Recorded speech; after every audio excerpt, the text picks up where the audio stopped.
So yes, I grew up in Romania, Eastern Europe, and the communists were in power when I was born.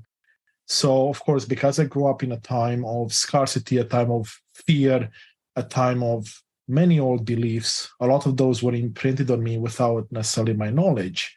And not because anyone had an ill intent, but because that's what they knew. Now, I moved to Canada, North America, when I was 17. And of course, I still had a lot of those old beliefs moving with me. And I moved to a country that, of course, gave us a chance at a much better future.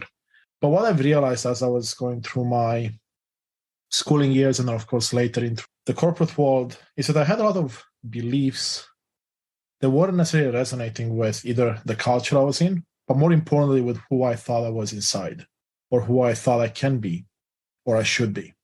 And it took a long time to challenge those beliefs.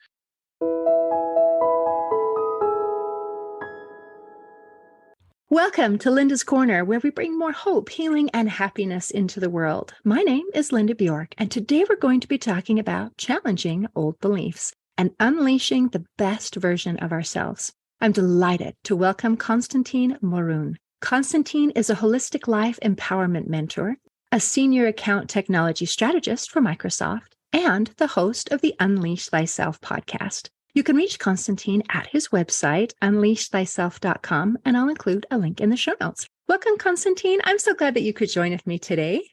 Thank you so much, Linda. Hello, everyone. It's such a pleasure to be here. I'm excited for our conversation. I am too. And we had a little pre-chat, and as we were talking, one of the things that came up was the idea that when we have this opportunity to have these conversations as podcast hosts and guests, and we trade roles from time to time, that we have opportunities to learn something new that challenges our old beliefs and how that can affect us. We can either open our minds and accept something new and maybe make a course correction, or we can get totally rattled and it can be really frustrating. So I would love to start with your story, your unique experience of growing up in Eastern Europe under the communist era. And so what kinds of ideas and thoughts did you have that needed to be changed? Yeah, Linda, thank you. That's such an important message to talk about and so many elements to unpack. So yes, I grew up in Romania, Eastern Europe, and the communists were in power when I was born. And when I grew up, I was about 7 years old when the revolution happened and Romania went from a communist country to a democratic country. So, of course, because I grew up in a time of scarcity, a time of fear, a time of many old beliefs, a lot of those were imprinted on me without necessarily my knowledge. And not because anyone had an ill intent, but because that's what they knew. Now, I moved to Canada, North America, when I was 17. And of course, I still had a lot of those old beliefs moving with me. And I moved to a country that, of course, gave us a chance at a much better future. So when we moved here, I studied really hard. I finished high school, went into university. I took mathematics and computer science. So that's what my degree is. But what I've realized as I was going through my schooling years and, of course, later through my entrepreneurial adventures and, of course, the business world, the corporate world, is that I had a lot of beliefs that weren't necessarily resonating with either the culture I was in, but more importantly, with who I thought I was inside or who I thought I can be or I should be.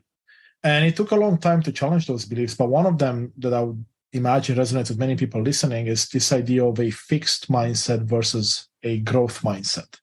And the idea of a fixed mindset, for me and the way I was raised, is that when you look at mistakes that happen in our life, and we all make mistakes of various degrees, we can look at them as things to hide away, to push down, things to punish if someone else does a mistake, or even if we do it our own, we punish ourselves, or things to never speak about.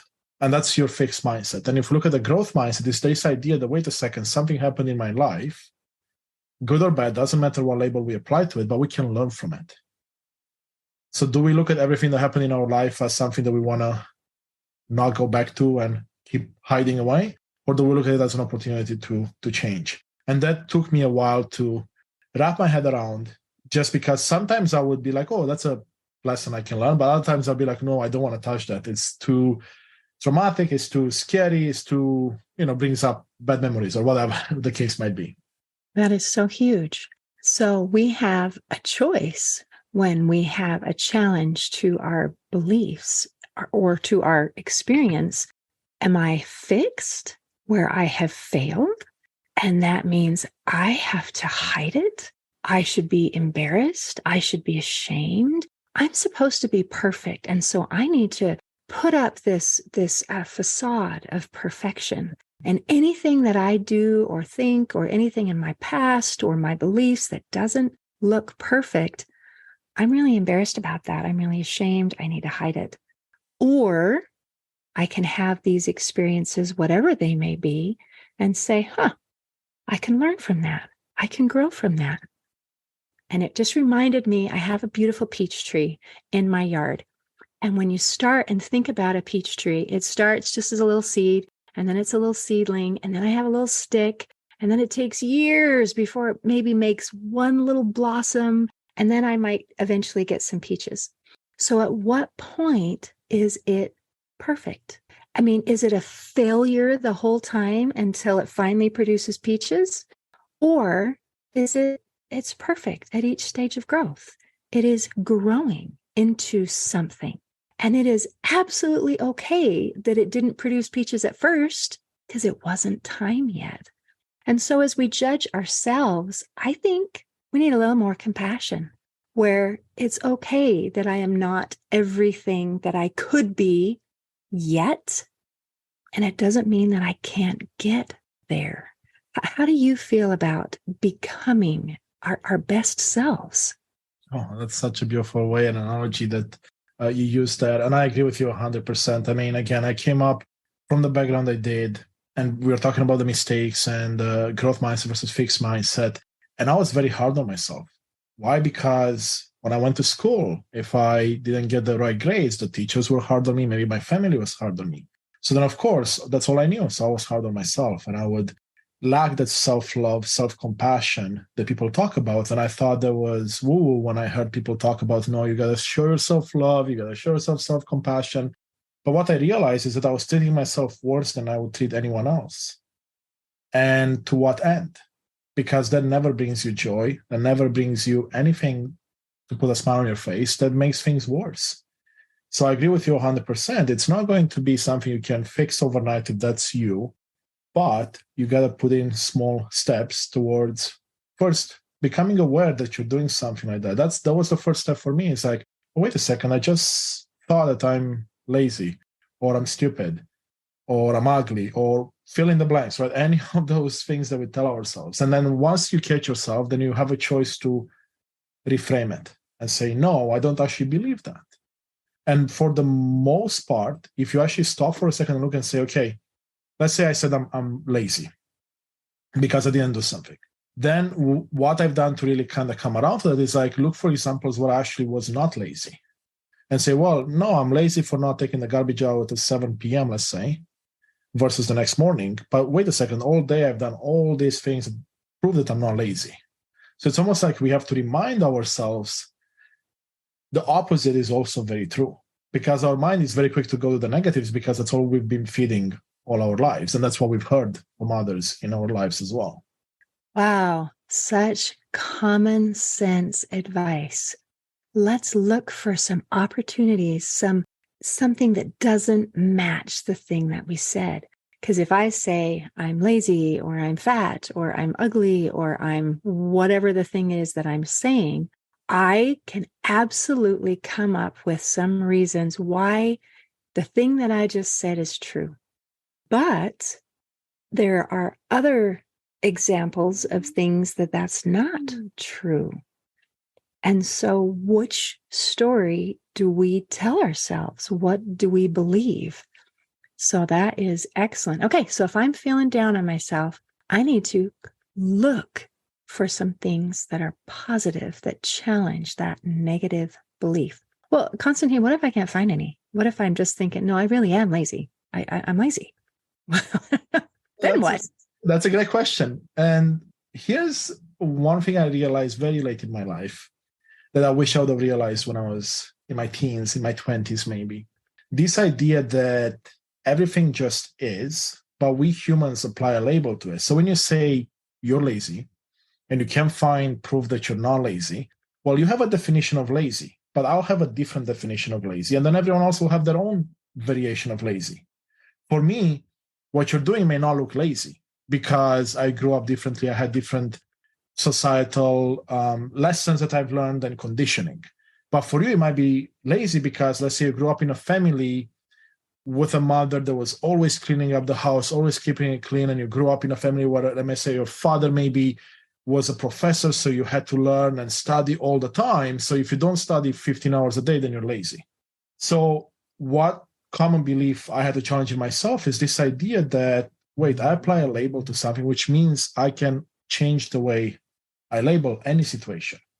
So in that example you gave where you say you can find proof that you're not lazy, look at the definition of lazy for yourself. Do you agree with the definition? Because I can almost guarantee everyone listening, if you really dig down into any definition of anything you give in your life, you will find ways to change the definition. And we're talking about becoming a better version of ourselves. So if I'm always being negative with myself, how can that lead to a better version of me, to a happier version of me, to a more joyful version of me? Personally, I don't see a path of how we can get there. Sure, you can be harsh with someone, you can put them down, you can beat them up, and maybe they'll work harder for you for a bit. But then what? Nobody's going to do that forever, and you're no different, right? If you keep beating yourself up, at one point, you're going to break. I love that. If our goal is, I think a lot of the reason that we beat ourselves up is we're not as good as we'd like to be. So that means I want to improve. I want to be better. And so the method that we use to try to be better is to be hard on ourselves and to beat ourselves up. And that method doesn't work very well. Yeah, it may work in the short term. Feel good. Yeah, it might work in the short term every now and then, right? But it doesn't necessarily bring you long-term results, which is what we're all after. And you said something beautiful there. You beat yourself up, and then how can you say you love yourself? How can you say you're happy with yourself if you have to beat yourself up to get to a goal or a place in life? Again, to me, that doesn't make sense. And I always go back to, let's say, my mathematical background. I always look for logic in things. And when I started using logic in deconstructing some of these old beliefs, self-limiting beliefs, everything started to make more sense to me, and all beliefs started to crumble because they no longer resonated with me because I broke them down. But here's the thing, Linda. I didn't do that for a very long time in my life, which means that those old beliefs got reinforced through my self-talk and maybe the society I live in or the people I cohabit with or I have as friends. But once I started becoming aware that that's something I want to change, there's something I don't agree with, that's when the real work can begin. Fantastic. That is just so beautiful. As we analyze kind of our thoughts and our beliefs, we believe things because they make perfect sense to us. And maybe they make sense to us because that's the only way we've ever seen it done. But somehow the new definition or the whatever change has to be put in a way that makes sense to me. And that might take kind of chewing on it for a little while. How to make those changes so that, I don't know, I've always tried to do good and be good. But what does that mean? What does that mean? What is a good person? What do they do? Growing up, one of the messages that I received was that good people don't ask for things because that's ungrateful. If you ask for anything, I mean, I was the sixth of 7 kids, and so you don't ask for stuff. You just accept what you're given. And I thought, how do I correct that? How do I still be a good person and allow myself to ask? And I thought, okay, how can I tweak this? And I came up with a new thought, and it is, good people are grateful for what they're given. It has nothing to do with asking. It's just that we're grateful. And so then I can move forward. But to take those beliefs of, I want to be good, what does that look like? What does that feel like? And then do I need to change my understanding of that definition And I have found several things like that where I just either misunderstood or maybe when I was taught there's a better way, Exactly. And you touched on so many beautiful elements there. And this idea that, let's say, this lesson that you were given when you were very young, I mean, that's decades old now. Most things that are decades old are not necessarily relevant in today's life. So that's another way we can approach this. We can take a look and say, okay, the lessons I'm still keeping with me and applying in my life, are they still valuable to the present me?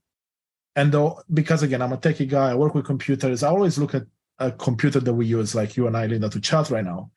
I mean, if my computer was 2 decades old, probably we couldn't have this conversation. And I say probably, for sure we couldn't have this conversation. So why are we thinking that we, with old programming that's decades and decades old, we can function at our best? I'm not saying we can't function at all, because we can. We can still do certain things. But can we truly be the best version of ourselves? And I like that you challenged some of those beliefs and said, okay, the definition of good may have meant something else for my parents, but for me, it means something else. And that's the beauty in it, is that for so long in my life, I've looked for answers externally. Like, what does Linda think good is? Maybe I should do that. What does Bob think good is? Maybe I'll do what he says. Instead of saying, you know what? I have all the answers inside. And it's true that once you see with yourself and realize, it's like, yeah, you do, because some things will resonate with your heart more than others. And try to understand what those things are, because all of a sudden your definition of good will be so much different than mine. Oh, I like that. And how smart it is to start asking ourselves the questions instead of, what does Constantine think? What does this person think? When you are giving that explanation, which is so perfect, that we have old programming that either was incorrect or might have been correct at the time, but is no longer applicable. I have a friend who, as an adult, she had this fear. I can't be by myself. I'm not safe if I'm by myself. And it was a horrible thing. And after her divorce, I mean, that just really pulled the rug out from under her. Just, I'm not safe because I'm on my own. And as she thought, where did this come from? Where did this come from? She remembered an incident when she was 5 years old and she was by herself trying to cook something, and she caught herself on fire. And so it was a terrible situation. And it is true that as a 5-year-old, you should not be cooking on your own. You really need an adult to be with you. Mm-hmm. But that lesson doesn't apply after you've grown up, and it's decades and decades later. And so she had to rethink, oh, that's where that came from. I see. That made sense at the time. But that belief is no longer true. And so now I can move forward. Yeah, I love that example, Linda. Also because I've done a lot of work with my inner child, which is the example your friend was going through as well. Is what I have found through studying a lot of psychology textbooks and reading and listening to a lot of these smart people that specialize in these areas, is that a lot of what we do in our lives comes from that 0 to 7 years old age, right? So a lot of the limiting beliefs we have, a lot of the conditionings, the programming will come from that age, because there was an age when we didn't know anything. We were depending on people, so we're absorbing everything like sponges. And unfortunately, we don't remember most of the stuff.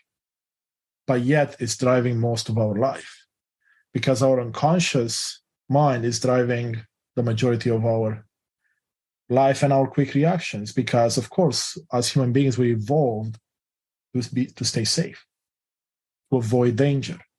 And we can't really avoid danger if we have to think for 5 minutes every time we make a decision or something comes up in our way. So I love that you gave that example, because it reminds me of all the work I started doing on the inner child in the last few years. And again, it's something I wish I would have done earlier. And someone really smart that I was working with recently told me that when you look at those experiences that happened in your past, let's label them as bad, right? They're bad experiences, traumatic. Of course, some are harsher than others. Also try to look at the silver lining in it. Like, what's the lesson there? Like, what positives can you get out of it? So with your friend, she, let's say, burned herself, or at least burning the house down. So that's the negative side of it. What positives were in there? Well, maybe she was very independent, so she started doing that. Maybe she got closer with one of her siblings as a result of that, because maybe they spend more time together now. there were always positives in everything negative that happens in our life. But again, our mind defaults to the negative in an effort to protect us. So what I have found is that every time a negative memory comes up, I always ask, what's the lesson in that? What have I missed? Because if it keeps coming up, it comes up for a reason.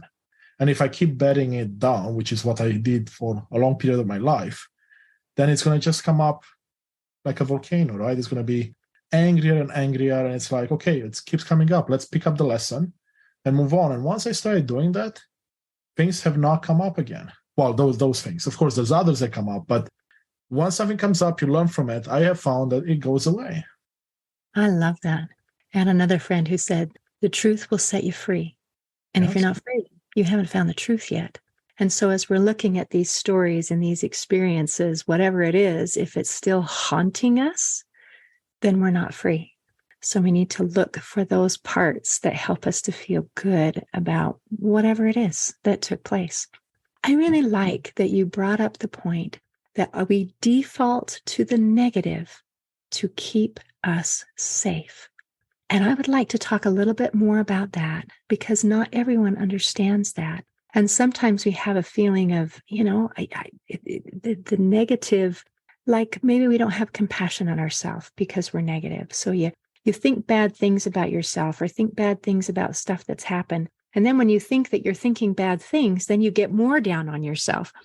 And I think if we realize that there is a reason why we default to that negative, then we can have compassion on ourselves, and that can help us to be able to move forward and even say, I am safe.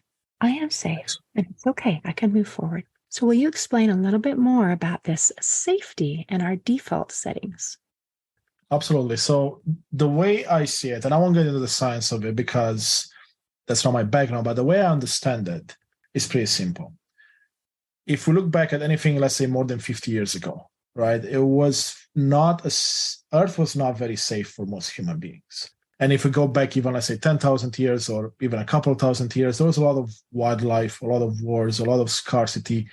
So you had to evolve with a brain that would protect you in danger. So let's say we sit around a campfire in our small tribe, and all of a sudden a lion or another predator comes in running. You don't have time to be like, ooh, what are my options? Let me pick one or two. You have to act instantly. Maybe running away, maybe hiding somewhere. So that's where those learned behaviors and your subconscious are going to kick in, and they're going to help you to do that. And now let's fast forward to where we are today in society. And what I have seen and read is the fact that we have so many more of those triggers in life happening around that we interpret as dangers when in reality they're not. So then our brain kicks in. When I say our brain, it's our subconscious mind. And all of a sudden we all see fear around us. We're all in a state of high adrenaline, pumping those hormones through us to try to defend ourselves and try to escape. And it never goes down because we always have these triggers around us.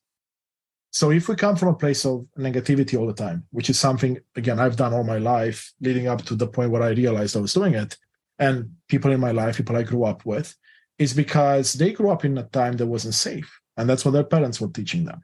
So not only do you have this predisposition, let's say, because you're a human being, to look at the negative to stay safe, you also have the conditioning of your family, culture, society, and everyone else around you. So the cards are stacked against you. The odds are stacked against you.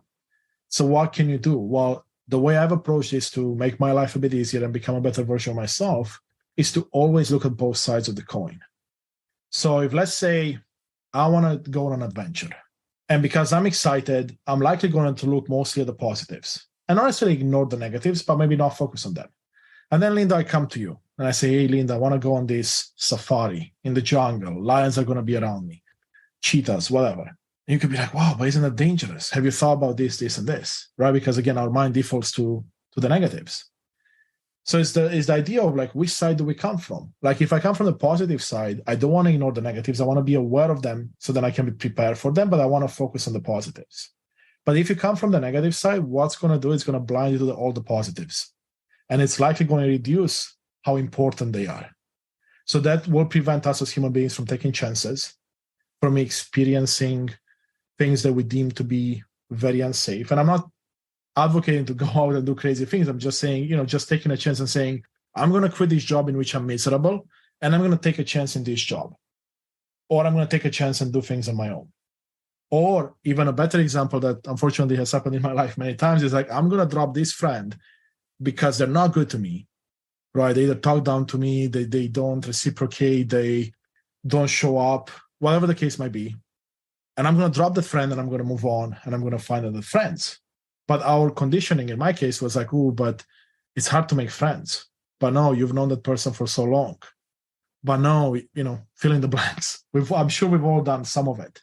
So when I think about the negative versus positive, that's what I think about right now. It's like, if something triggers me and I'm leading from a place of fear, accept it, acknowledge it, become aware as to why it happens, but also look, is there a positive in it? And then we can challenge it as well with like we talked about before, where we have, I am lazy. Let's look at that and see if we can challenge it. And isn't it interesting that we have this desire to be safe? And then what does safety mean? Like your example with your friend, safety might mean belonging. Safety might mean that I have someone, but sometimes we stick with someone that is not kind to us or is not helping us or is not benefiting us. And that is a very challenging situation to let that go and to move forward. That losing a friend can very much be that I'm not safe. Exactly. So well done as you move forward. I would say that's a great example, because if you again think back to our tribal days, which is not that long ago, in if you think of how old the earth is and the human race, that belonging component was huge, because if I would be kicked out of the tribe, then I'm likely dead, right? Because you cannot survive on your own, especially in those times. So this idea of having to belong or getting along with people, that's again part of our old programming that, of course, we have to work with, but it doesn't mean that it has to run our life. We can put it to work in our own favors.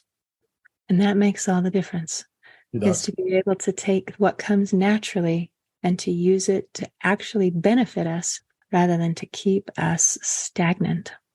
Exactly. That is huge. All right. Is there anything else you want to make sure that we cover today before we close? Yeah, one thing I would like to talk about, it's in the vein of becoming a better version of ourselves and unleashing the true person that's within you. In my case, unleashing that Constantin that I know it's there, is this idea of following your heart. And it's something that I kind of knew all my life. And I heard people say, oh, but you got to follow your heart. You got to follow your dreams. You got to do this. And to me, in times it makes sense, but in times I'm like, no, I need to chase the American dream. I need to climb the corporate ladder. I do need to do all these other things that people outside of me would tell me are important for me. And it wasn't until I honestly sat down with myself over days, weeks, months to uncover what really drives me, what gives me passion, what gives me joy, what brings me happiness. And when I sat and did that exercise over multiple days and weeks and months, I came up with what I believe my why and my purpose in life is, at least a part of it. So when I started aligning more with that and following my heart and saying, okay, if I want to do more of this, how can I bring it to all aspects of my life, to my corporate job at Microsoft, to my personal life with my partner and my friends and my parents, and also to the podcast I do or anything else I help people with, like when I mentor or coach. And that made a whole world of difference. I went from someone that was extremely depressed, not wanting to hang out with people, do anything, to someone that I can't believe how much better the days are getting as I follow my heart and have beautiful conversation with people like yourself. And then I show up as a true, authentic self at work and everywhere else in life. And it makes such a huge difference in my life to follow my heart, be vulnerable, so share my challenges, because likely other people have faced similar challenges or are facing them right now, so they could benefit. And that means that you're authentic, you're yourself. And not everyone has to like you. That was another big lesson for me. I was always afraid that I had to be liked by everyone. And that goes back to the fears you mentioned earlier, right? Fear of being alone, fear of not being seen, whatever the case may be. So if I were to leave the audience with something, it's this idea of look in your life and see, are you truly following your heart? Like what makes you happy and joyful? And if you're not, then why not? Wow. What makes you happy? And I think that that is the goal that we're seeking. Sometimes we think, oh, I'm seeking for money. I'm seeking for prestige. I'm seeking for popularity. I'm seeking for success. But all of those are just ways that we think will bring us happiness. And it might. In the short term, perhaps, What makes me happy might be a different path. And that's okay. Exactly. And that's the beauty in it, because it's different for all of us, right? We may have similarities, but what makes your heart sing is going to be different than mine. And that's okay, because that's the beauty in it. We're all unique. We all have unique experiences. And what I realize in life is that whatever challenges I go through, if I share them out and I'm being vulnerable, authentic, and I'm sharing them out, that means that other people that are at the stage I was in back then can benefit from them. So it's almost like going back in time and trying to help my younger self, but instead of helping my younger self, I help other people on the same journey. And it doesn't have to be in age, right? Because it could be someone older than me facing a similar challenge, or someone younger. But it's this idea that give yourself permission to be a mentor in your own life to other people, because you have unique experiences that can benefit others if you share them truly, authentically from your heart. And then, like you said, do what brings you joy and happiness in your life. Do more of it. Excellent advice. Constantine, this has been a delight. Thank you so much. And right as well. Thank you so much, Linda. In closing, I'd like to share a quote by Bryant McGill. He said, "Dare to believe that good things are possible when you follow your heart." Today, I invite you to follow your heart and unleash yourself. See you next time on Linda's Corner. Thanks for listening. Please share and subscribe to help us reach new listeners. And if you'd like to heal your life from the inside out, there is a free video series at hopeforhealingfoundation.org. Just click on the Free Stuff tab. I also invite you to grab a copy of one of my books, like Crushed, A Journey Through Depression, and You Got This, an action plan to calm fear, anxiety, worry, and stress. See you next time on Linda's Corner.